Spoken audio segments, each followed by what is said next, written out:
હાલો મિત્રો, આજે આપણી પાસે આવી ગઈ છે એક સાઇન જે BS4 છે.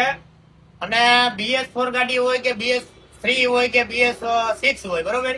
તો સાઇન ગાડીમાં, ડ્રીમ યુગામાં, ડ્રીમ લિયો, ડ્રીમ નિયો, આ બધી ગાડીમાં સેન્સરનો બહુ જ પ્રોબ્લેમ આવે છે.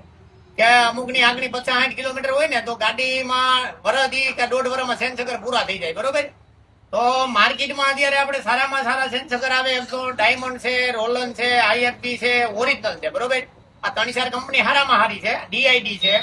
પણ મારા આ 15-16 વર્ષના અનુભવ પ્રમાણે ગેરેજ લાઈનમાં હું બધાને આ સેન્સર નાખી દઉં છું. મને આ સેન્સર હારા લાગે છે અને આનું રિઝલ્ટ 1 નંબર આવે છે, બરોબર.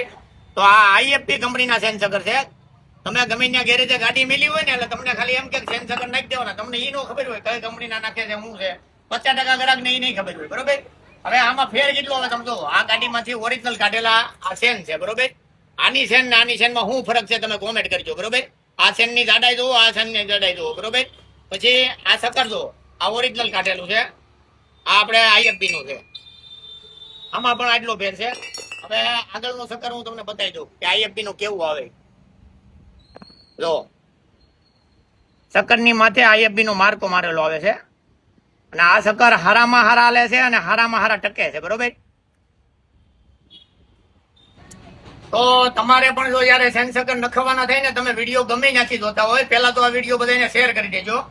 અને પેલા IFB કંપનીના સેન્સર તમે નખાઈ જો અને એકવાર હાકીને જોજો. તમને નો મજા આવતી. અમુક સેન્સર નખાવે ને 2-3 મહિનામાં સેન ઢીલી થઈ જાય, ખટખટ ખટખટ અવાજ આવે.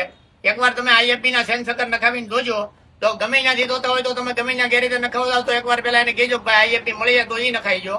અને નકર પછી અહીંયા જો નખવો હોય તમે સુરત થી શ્યામધામ મંદિર એરિયામાંથી વરાસા એરિયામાં જોતા હોય તો આપણું ગેરેજ શ્યામધામ મંદિર, સરથાણા જકાત નાકા, મોમાઈ ઓટો ગેરેજ છે.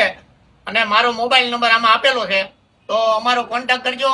જય શ્રી કૃષ્ણ.